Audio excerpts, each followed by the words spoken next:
Okay, guys. So we're gonna go from the end of Act One, where we um, finished up just prior to the mock, starting with these stage directions that are actually the announcement of the arrival of Lulu.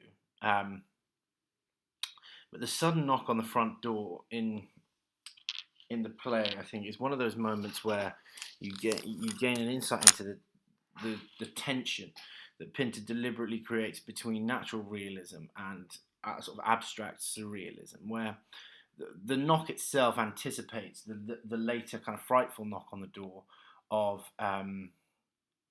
Goldberg and McCann. And at this point, it's sort of deflated. Any sense of tension that the door creates is deflated by the conversation that goes on afterwards. But initially, you can see Stanley's response here, his fear as he sidles to the door and listens. It gives us this sense of having his fearfulness and a sense of our uncertainty about his guilt.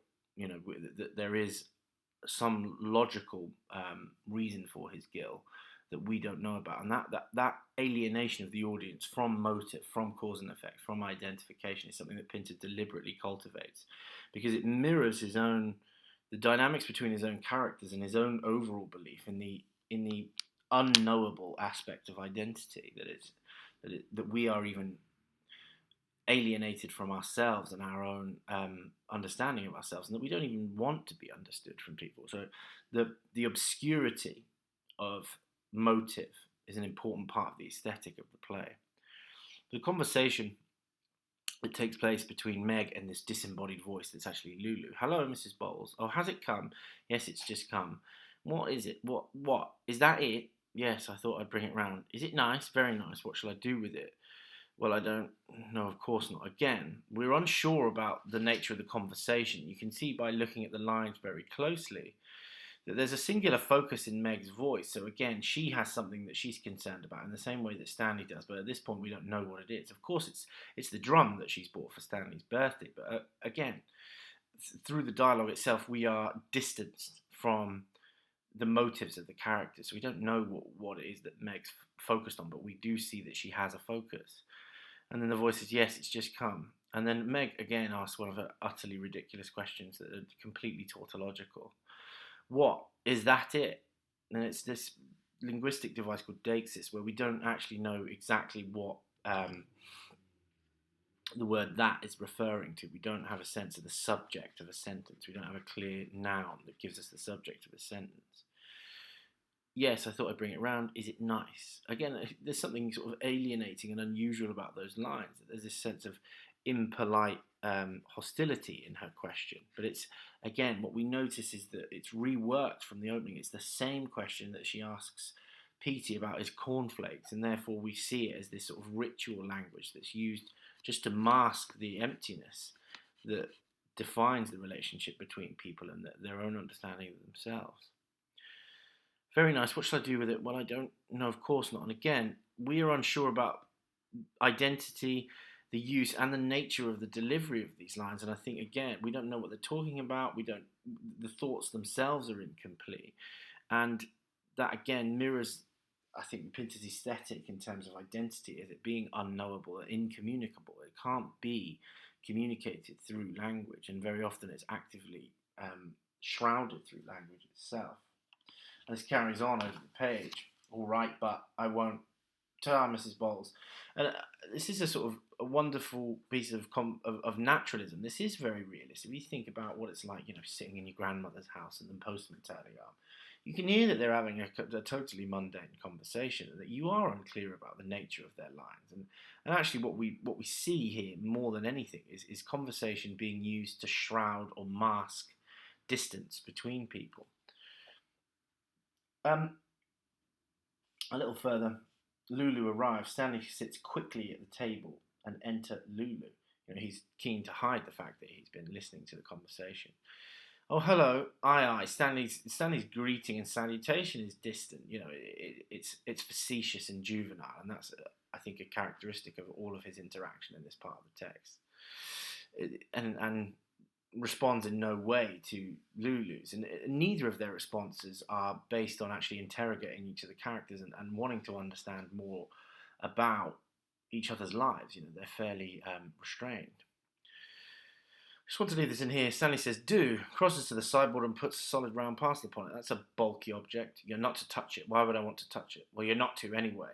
The dialogue in these lines is deliberately childlike treatment of Stanley, to which there's no answer to his question. Well, it's not even a question, but the final one, why would I want to touch it? Well, you're not to anyway, is actually a sort of an indirect admission that there is no real answer to that particular question.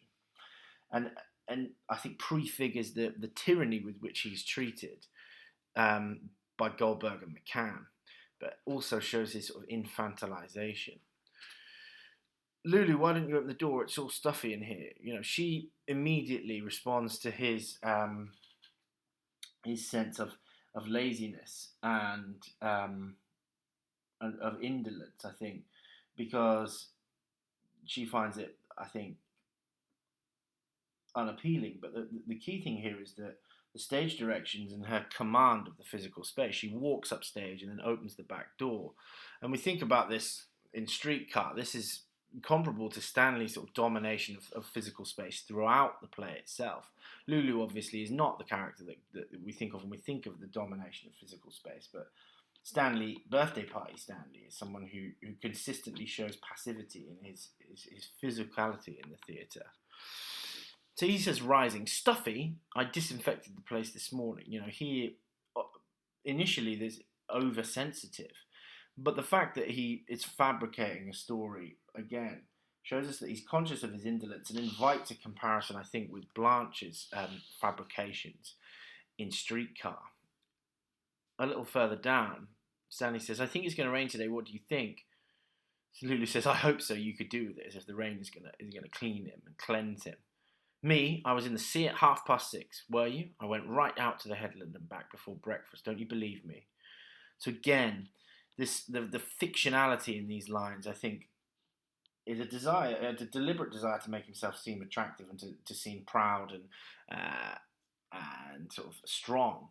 But the fabrication behind them shows us not necessarily his delusion about himself. He knows this is not true, because you see a greater self-awareness in his defensiveness than you would see in Blanche, but the fabrication and the desire to engineer reality most certainly offers some kind of parallel between the two of them.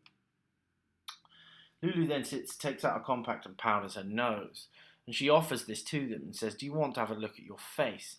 I think this functions figuratively, some form of visual metaphor for Stanley's lack of self-knowledge. One of the crucial things that defines his character is that he understands most definitely the kind of hollow, empty nature of existence and the threat that people like Goldberg and McCann and the establishment pose to him. But he doesn't fully understand his own weaknesses, his own sense of indolence and his own limitations. And that ultimately is what drives his grim fate in the second half of the play. She then obviously criticizes his appearance and says that he needs to shave. And then she asks, don't you ever go out? I mean, what do you do? Is just sit around in the house all day long? And the fact that he, first of all, just does not answer, and then this is elevated to a pause, means that he has, he's inarticulate in response to this. And these moments are crucial in Pinter, these moments of inarticulate recalcitrance or laconic behavior where they will not articulate their thoughts because it's in defense. He doesn't have a rational explanation for his insularity, his fear of society, and his conformity with this particular member of the audience. And perhaps he doesn't even have a clear, conscious rationale for his distaste towards society in his own mind. So what you see in that progressive sort of quietness is the desire to articulate his reluctance to engage in society, but the inability to do so, which itself becomes articulate. She asks him, isn't he basically under Mrs. Bowles's feet all the time? And he carries out the characteristic facetious sarcasm of a teenager. Says, "I always stand on the table when she sweeps the floor."